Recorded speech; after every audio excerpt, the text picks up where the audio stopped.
오늘 함께 읽은 본문 말씀에 보면 서로 대조되는 두 행렬이 있습니다. 예수님을 따르는 무리들이 있었고 또 장례를 치르러 가는 조문객들이 있었습니다.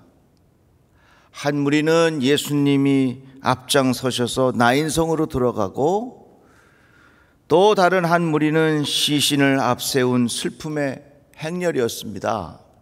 그렇게 머릿속으로 그림이 그려지지요.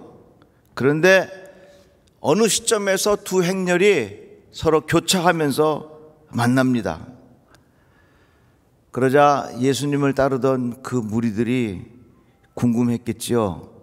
아니, 어떻게 된 거예요? 무슨 일이 벌어진 거예요? 그러자 그 장례 행렬의 어떤 사람이 이렇게 말합니다. 글쎄요, 우리 나인성에 외아들과 살고 있는 과부가 있었는데 그 청년이 죽어서 지금 장례를 치르러 가는 것입니다. 그러자 예수께서 그 관에 손을 대시니 맨 자들이 서는지라. 예수께서 이르시되 청년아, 내가 내게 말하노니 일어나라. 예수님은 죽은 자를 살리시고 죽은 자를 일으켜 주시고 그리고 그들의 아픔을 위로해 주셨습니다. 저는 이 말씀을 보면서 지금 우리가 겪고 있는 현실이 그려지는 것 같습니다. 얼마나 많은 사람들이 이 코로나로 인하여 고통을 받고, 지금 인도와 같은 경우에는 사람이 너무 많이 죽어서 화장터가 부족하고 넓은 곳에 이 운동장 같은데 나무를 모아놓고 거기서 화장하는 모습을 우리가 뉴스로 볼 수 있습니다. 슬픔의 행렬, 절망의 행렬, 앞으로 어떻게 될까? 불안한 마음의 행렬, 언제 우리가 좋아질 수 있으려나? 이런 막막한 현실이 우리의 모습입니다. 마치 온 인류가 이 코로나로 인하여 우울증에 걸린 것 같은 그런 느낌을 받습니다. 그런데 예수께서 잠시 멈추어 서시고 그 관을 향하여 다가오셔서 그 관에 손을 대고 말씀하시기를 청년아, 내게 말하노니 일어나라. 죽은 자를 살리시고 죽은 자를 일으켜 세우셨습니다. 고통받고 있는 우리의 현실 속에 우리에게는 주의 은혜가 필요합니다. 예수의 능력이 필요하다, 그 말입니다. 이러한 과정을 지켜본 사람들이 이렇게 말합니다. 모든 사람이 두려워하며 하나님께 영광을 돌려 이르되 큰 선지자가 우리 가운데 일어나셨다 하고 또 하나님께서 자기 백성을 돌보셨다 하더라. 예수께 대한 소문이 온 유대와 사방에 두루 퍼지니라. 슬픔의 행렬이 기쁨의 행렬이 되고, 절망의 행렬이 소망의 행렬이 되고, 죽음으로 향하던 행렬이 새 생명의 행렬로 변화되었습니다. 예수를 모르던 사람들이 예수를 알게 되었고 예수를 따르게 되었습니다. 그런데 어떻게 해서 이러한 극적인 변화의 역사가 일어났는가? 그 근본이 뭘까? 13절에 나와 있습니다. 주께서 과부를 불쌍히 여기사 울지 말라. 우리 하나님에게는요, 우리들을 향하여 긍휼히 여기시는 마음이 있어요. 주님께서는 우리들을 향하여 긍휼히 여기는 마음이 있어요. 주님이 우리들을 향하여 그 긍휼히 여기시는 마음이 있기 때문에 병자도 고쳐주시고 죽은 자도 살려주시고 우리의 삶의 어려운 문제도 해결해 주실 줄로 믿습니다. 찬송가 384장에 보면요, 나의 갈 길 다가도록 예수 인도하시니, 그 다음 가사가 제 마음에 은혜가 돼요. 주님이 우리의 길을 인도하시는데 그 주님이 인도하시는 그 길을 우리가 의지하며 살 때 꼭 필요한 마음이 있어. 내 주 안에 있는 긍휼 어찌 의심하리요. 주님 안에 있는 긍휼, 내 주 안에 있는 그 긍휼을 내가 믿고 따르면 된다 그 말입니다. 우리가 살아가는 길에 어려운 일을 당할 수 있습니다. 고통스러운 일을 당할 수도 있습니다. 아픔을 당할 수도 있습니다. 힘든 시간을 당할 수도 있습니다. 죽고 싶은 마음이 들 수도 있습니다. 마치 나인성의 과부가 자기 아들을 장례 치르러 가는 그러한 마음 우리에게 있을 수 있습니다. 그러나 예수께서 이 아들을 살려주시고 일어나라. 그런데 왜 이러한 역사가 일어나느냐? 그것은 주님에게 긍휼히 여기시는 마음이 있었다는 거예요. 지금 우리가 하나님 앞에 간구해야 할 제목이 있어요. 지금 우리가 이 지구촌에 있는 많은 사람들이 나인성의 과부처럼 그런 고통을 겪고 있어요. 지금 우리에게 꼭 필요한 것은 내 주 안에 있는 긍휼 어찌 의심하리요. 내 주 안에 있는 긍휼, 내 주 안에 있는 긍휼 어찌 의심하리요.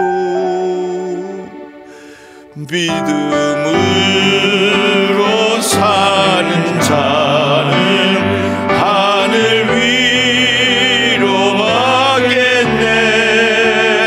무슨 일을 만나든지 만사 영통하리라.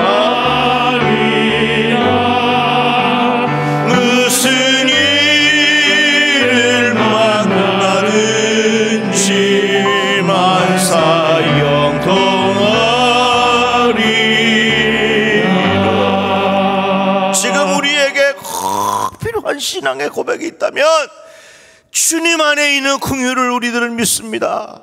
내 주 안에 있는 그 긍휼하신 마음을 내가 믿나이다. 이 믿음이 필요하다.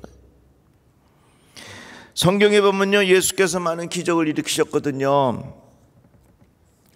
그 기적의 시작이 어디서부터 오느냐? 긍휼히 여기는 마음에서 온 겁니다.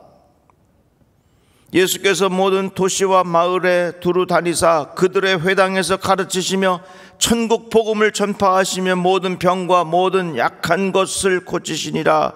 무리를 불쌍히 여기시니 이는 그들이 목자 없는 양과 같이 고생하며 기진함이라.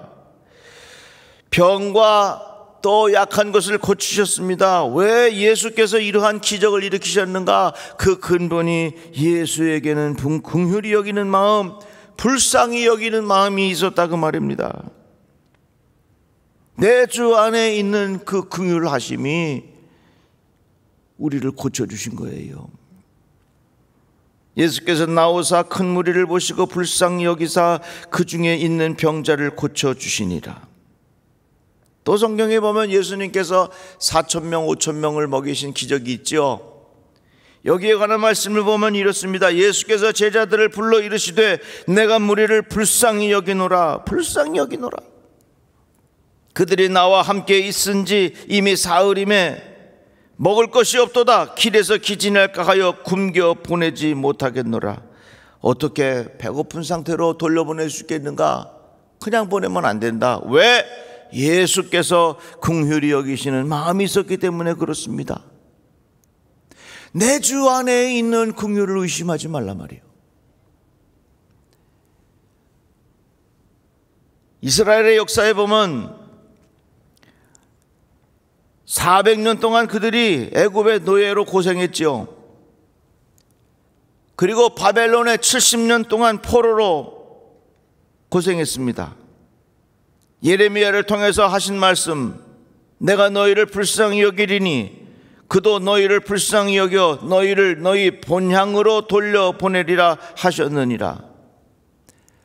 이스라엘 백성에 해방을 주시고 바벨론의 포로로 갔던 그들이 다시 고향으로 돌아올 수 있게 되었던 그 근본이 뭐냐? 하나님께서 그들을 불쌍히 여겼다 그랬어요.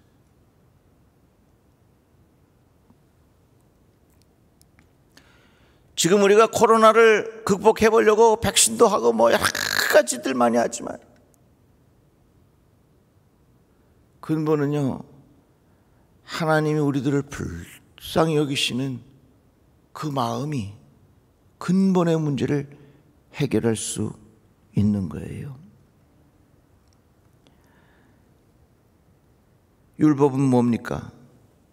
눈에는 눈, 이에는 이. 법의 정신은 손해를 입힌 만큼 그대로 갚아주는 것이 율법의 정신입니다. 이게 정의의 정신이에요. 그래서 신명기 말씀에 보면 율법에 관한 내용을 이렇게 설명했어요. 내 눈이 긍휼히 여기지 말아라.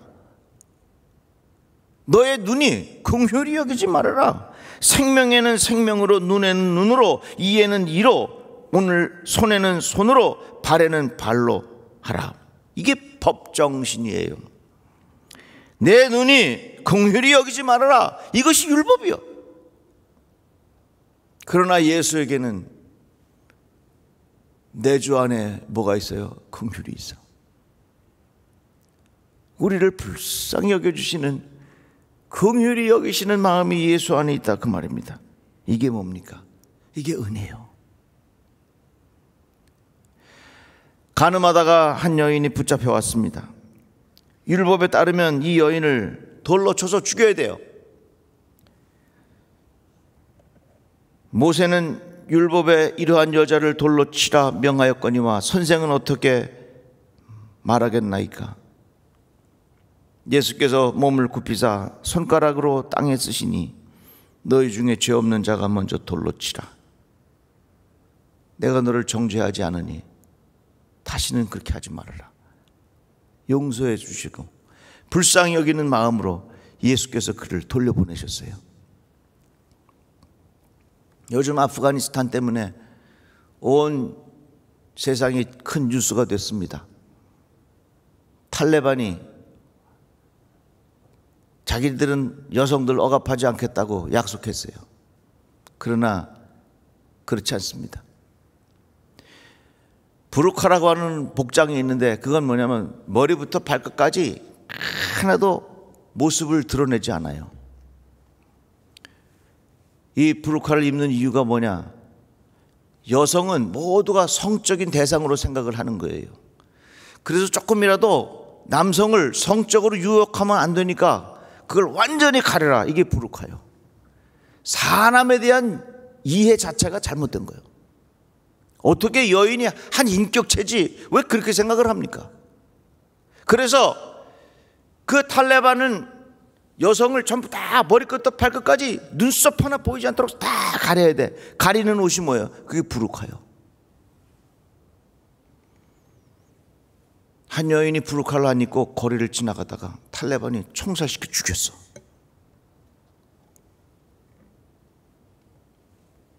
예수는 어떻게 했어요? 가늠하다가 붙잡혀온 여인을 사람들이 돌로 쳐서 죽이려고 하는데 죄 없는 자가 먼저 돌로 치라. 여러분, 세상의 법은요 무서워요. 그러나 예수에게는 뭐가 있어요? 긍휼히 여기는 마음이 있어요. 세상의 법대로 따라 산다면, 이 세상에 하나님의 율법대로 따라 산다면 이 세상에 남아있을 사람이 누가 있겠어? 우리가 그래도 이나마 살 수 있게 된 것은 나 같은 사람을 긍휼히 여겨주시는 하나님의 은혜라고 말이죠.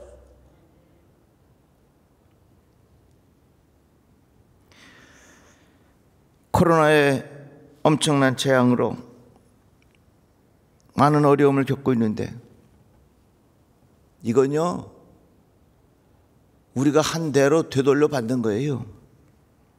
우리의 교만함, 탐욕, 무질서함, 편한 대로 마음대로 살아온 것, 이게 다 코로나의 재앙으로 다 이렇게 온 거죠. 그래서 온 세상은 나인성의 과부의 아들이 죽어서 시리에 빠진 것처럼 슬픔에 빠져 있고 절망에 빠져 있고 고통스러운 시간을 지나고 있어요. 그들을 향하여 예수께서 말씀하시기를 일어나라. 이러한 기적을 일으키시는 핵심이 어디에서 있었느냐? 예수께서 긍휼히 여기는 마음이 있었다 그 말이에요. 지금 우리가 하나님 앞에 집중적으로 기도할 제목이 있어요.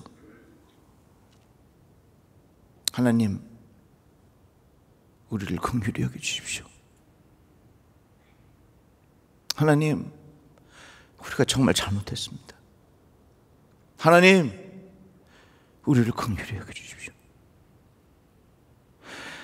온 세상 사람들이 정말로 집중적으로 기도해야 할 제목이 있다면 하나님, 우리들을 긍휼히 여겨주셔서 우리에게 은혜를 베풀어 주십시오.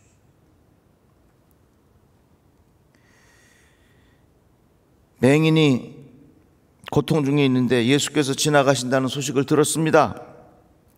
맹인 두 사람이 길가에 앉았다가 예수께서 지나가신다 함을 듣고 소리질러 이르되 주여 우리를 불쌍히 여기소서 다윗의 자손이여 하니 무리가 꾸짖어 잠잠하라 하되 더욱 소리질러 이르되 주여 우리를 불쌍히 여기소서 다윗의 자손이여 하는지라. 예수께서 불쌍히 여기사 그들의 눈을 만지시니 곧 보게 되어 그들이 예수를 따르니라. 예수의 기적은 주님에게 있었던 불쌍히 여기는 마음이었고요, 그 기적이 나의 기적으로 경험된 사람의 고백은 나를 불쌍히 여겨달라는 간구였습니다. 가나안 여인을 만나지요. 가나안 여자 하나가 그 지경에서 나와서 소리질러 이르되 주 다윗의 자손이여 나를 불쌍히 여기소서 내 딸이 흉악하게 귀신 들렸나이다. 예수께서 고쳐주십니다. 여자여 내 믿음이 크도다 내 소원대로 되리라 하시니 그때로부터 그의 딸이 나으니라. 예수께서 행하신 그 기적의 시작은 긍휼히 여기심으로부터 시작이 되었다면 우리가 어려운 일을 당할 때에 하나님 앞에 간구해야 할 공동된 기도의 제목이 있다면 하나님, 우리를 불쌍히 여겨주십시오. 우리들을 긍휼히 여겨주십시오.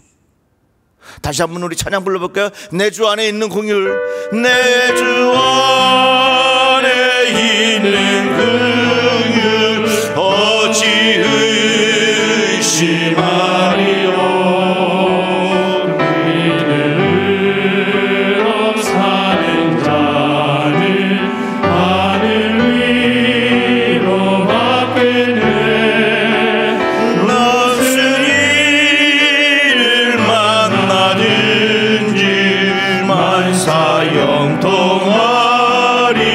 영통하리라. 무슨 일을 만나든지 만사 영통하리라. 기독교 역사에 보면요, 11세기에 서방 기독교하고 동방 정교회가 이렇게 분리가 됐습니다. 이 동방 정교회에서 보편화된 기도가 있는데 그 기도에 대한 제목을 예수 기도라 이렇게 붙였어요. 예수 기도의 내용은 이겁니다. 주 예수 그리스도 하나님의 아들이시여 이 죄인을 불쌍히 여기소서. 이 기도를 계속해서 반복하는 거예요. 주 예수 그리스도 하나님의 아들이시여 이 죄인을 불쌍히 여기소서. 주 예수 그리스도 하나님의 아들이시여 이 죄인을 불쌍히 여기소서. 이 기도를 수천 번, 수만 번 계속해서 이 기도를 드리는 거예요. 이걸 예수 기도라고 해. 이 기도의 전통이 동방 정교회에서 지금까지 이어지는 겁니다. 지금 우리가 이 기도가 필요한 거예요. 예수께서 그 기적을 일으키실 때 그 근본이 어디서부터 왔는가? 불쌍히 여기는 마음이었고요, 그런 기적을 누가 경험했는가? 불쌍히 여겨달라고 기도한 사람들이 그 경험을 한 거예요. 여러분, 이러한 기도가 우리의 입술에서 떠나지 않기를 주의 이름으로 축복합니다. 기리의 엘레이손, 이것은 성공의 예배에서 드리는 기도입니다. 하나님께 기도할 때의 인사말과 같은 것인데 키리에 엘레이손 이 말의 의미는 주여 우리를 불쌍히 여겨주십시오. 주님의 불쌍히 여기는 마음, 긍휼히 여기는 마음의 기적을 일으켰고요. 우리를 불쌍히 여겨달라고 기도했던 사람들이 그 기적을 경험했습니다. 지금 우리에게 이러한 기도가 필요하지 않겠어요? 하나님, 우리 불쌍한 인생들이 당신의 자비를 구하기 위하여 이렇게 당신 앞에 나왔습니다. 하나님, 우리들을 불쌍히 여겨주십시오. 예수께서 바리새인과 세리의 기도하는 비유를 말씀하셨습니다. 두 사람이 기도하러 성전에 올라갔죠. 한 사람은 바리새인이고 또 한 사람은 세리예요. 바리새인은 자기 영적인 거룩함을 자랑하고 자기가 했던 일들을 마음껏 떠버리면서 늘어놓았습니다. 그러나 세리는 멀리 서서 감히 눈을 들어 하늘을 쳐다보지 못하고 다만 가슴을 치며 이르되 하나님이여 불쌍히 여기소서 나는 죄인이로소이다 하였느니라. 자기의 의를 자랑하지 마십시오. 자기의 업적을 자랑하지 마십시오. 자기의 실력을 드러내려 하지 마십시오. 자기의 경험을 자랑하려 하지 마십시오. 자기 자신의 거룩성을 자랑하려 하지 마십시오. 자기 자신의 영향력을 자랑하지 마십시오. 지금 우리에게 꼭 필요한 기도가 주님, 우리를 불쌍히 여겨주십시오. 우리가 지나는 이 캄캄하고 어둡고 끝이 보이지 않는 것 같지만 내 주 안에 있는 긍휼을 어찌 의심하리요. 믿음으로 사는 자는 하늘 위로 받겠네. 무슨 일을 만나든지 만사형통하리라. 무슨 일을 만나든지 만사형통하리라. 주님에게는 긍휼히 여기시는 은혜가 있어요. 세상에 많은 사람들이 장래 행렬에 속해서 슬픔 중에 살아갑니다. 그러나 우리들은 예수를 만나요. 긍휼히 여겨주십시오.